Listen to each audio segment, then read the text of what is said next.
When a son grows up, he marries. When a daughter comes of age, she is given in marriage. For thousands of years, this way of life has become deeply ingrained in society's collective mindset. Most people believe that without a spouse and children, there would be no one to rely on in life and no one to depend on in old age. We often comfort ourselves by idealizing marriage, believing that no matter how stormy the world outside may be, behind the door of our home awaits a peaceful refuge. And sometimes, that is true. Yet peace is only part of the picture. Alongside moments of harmony come many moments of conflict and hardship. Countless people, after entering married life, awaken from their romantic dreams and discover that some of the greatest tensions and struggles in life arise within the very family they hoped would bring them happiness. Mention T.G., a kindergarten teacher from Na province, and her relatives and neighbors immediately think of a kind, gentle, and composed woman with a soft voice and an approachable manner. G has a loving husband who cares for her deeply. Few men could match the devotion he shows toward his wife. He worked tirelessly to support her studies in early childhood education and went to great lengths to help her secure a position at a prestigious kindergarten in DN City.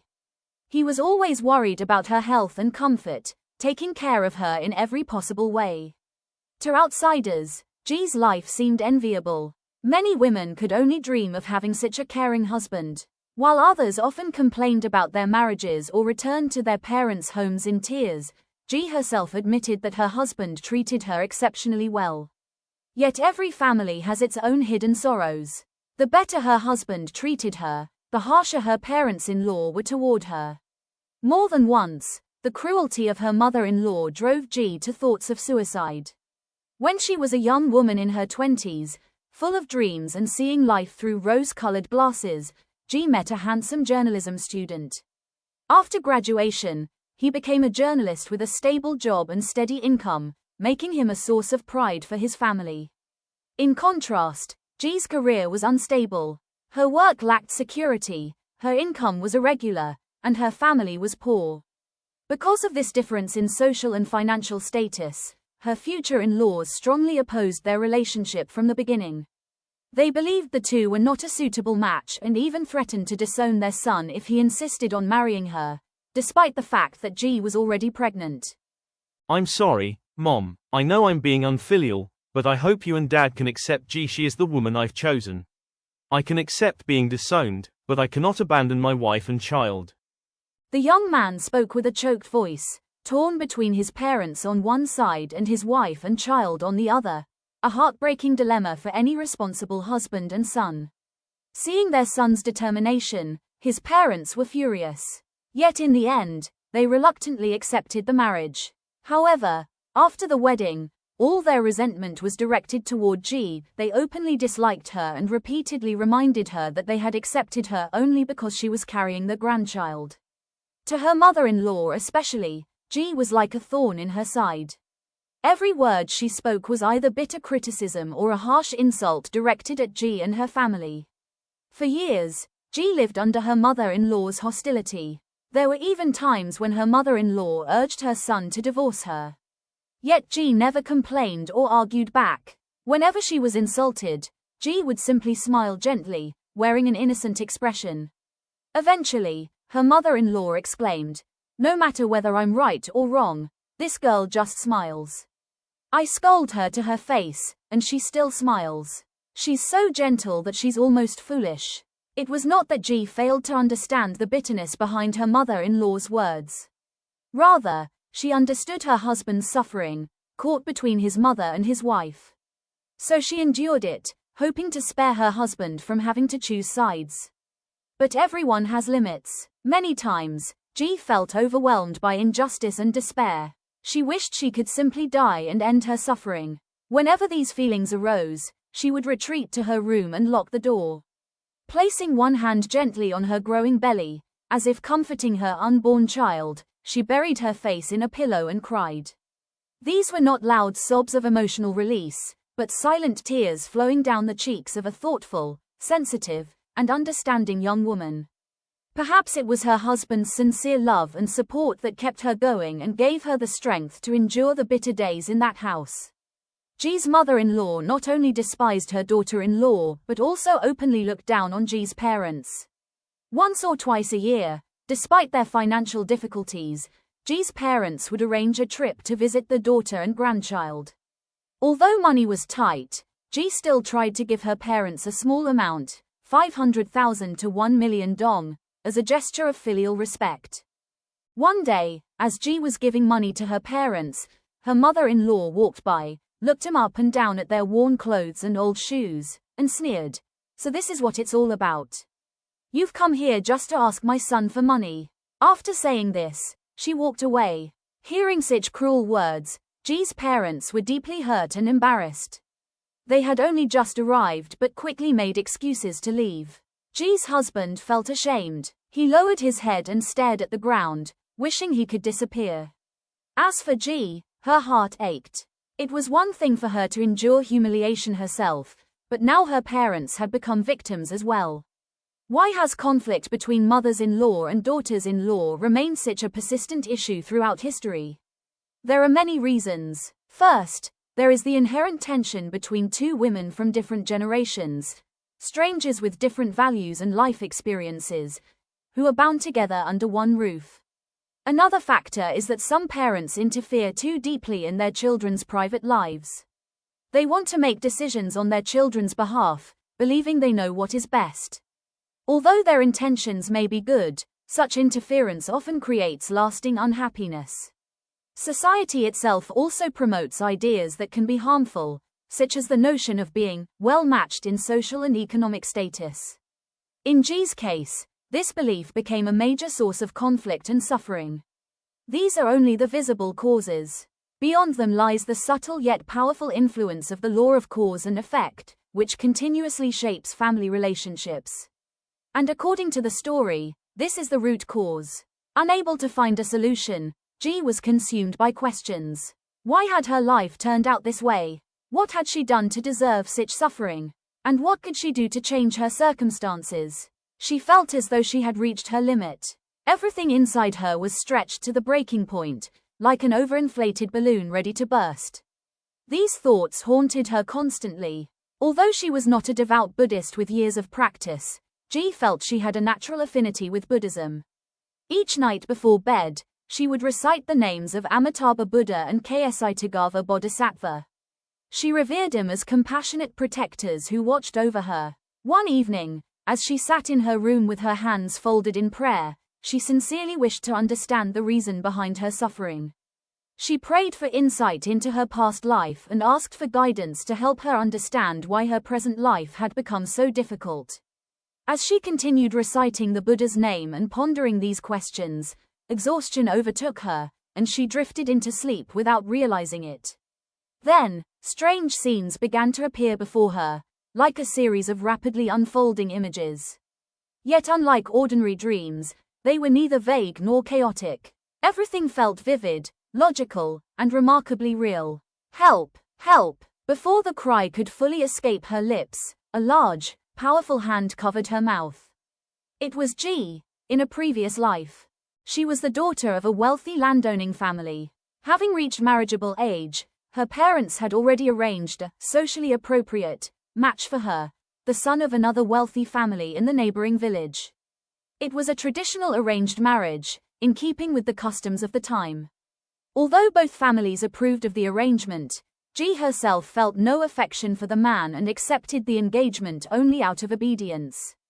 Near her home lived a young man who worked as a hired cowherd for local landowners. Although he came from a poor family, he fell in love with the gentle and kind young lady, disregarding the vast difference in their social status. As for Ji, despite being the daughter of a wealthy family, she had never looked down on those of lower social standing, not the servants in her household, nor this mud-stained cowherd. She saw that he was a sincere and loyal person, and she developed a fondness for him, though it was only an innocent affection. Everything changed when the cowherd learned that she was soon to be married. That evening, as a gentle breeze drifted through the air, the young lady was walking home with several maids. The moon shone brighter than usual, illuminating the quiet countryside and the bushes lining the road. She told her attendants to go ahead while she lingered behind, enjoying the moonlight and the cool summer breeze flowing through her long, dark hair. Suddenly, "Help! Help!" Someone grabbed her and dragged her into the bushes. A hand tightly covered her mouth before she could cry out again. There was no one nearby to hear her. Struggling in fear, she turned and recognized the man holding her down. It was the cowherd from next door. Desperate not to lose her, he acted recklessly. He believed that if he forced the situation beyond repair, if the rice was already cooked, as the saying goes, then fate would have no choice but to bind them together. Despite her resistance, the young woman was overpowered and assaulted. Everything happened so quickly that she was left terrified and devastated. She ran home in tears and told her parents everything. The news struck them like a thunderclap. For a long time, the wealthy couple stood frozen in shock, unable to accept what they had heard. Such scandals, they believed, happened only in distant villages or to other families, never to their own. Their home filled with outrage. Immediately, they gathered a large group of servants armed with sticks and surrounded the cowherd's small, dilapidated house. They cursed him and beat him brutally, venting their fury upon him until he was left half dead. Fortunately, they stopped short of killing him. Not long afterward, the young lady discovered that she was pregnant. The news spread quickly throughout the village. People whispered and gossiped in every corner about the unmarried girl carrying a child. Before long, the story reached the family of her wealthy fiancé, who, outraged by the scandal, called off the engagement. Surprisingly, this came as good news to her. She had never wanted the arranged marriage in the first place. Remembering the affection she had once felt for the cowherd, and believing there was no turning back now, she begged her parents to allow her to marry him. Naturally, they strongly opposed the idea. In response, she went on a hunger strike, determined to force them to accept her choice. No matter how angry they were, they loved their daughter deeply. Since the damage had already been done, they finally gave in and allowed her to marry the cowherd.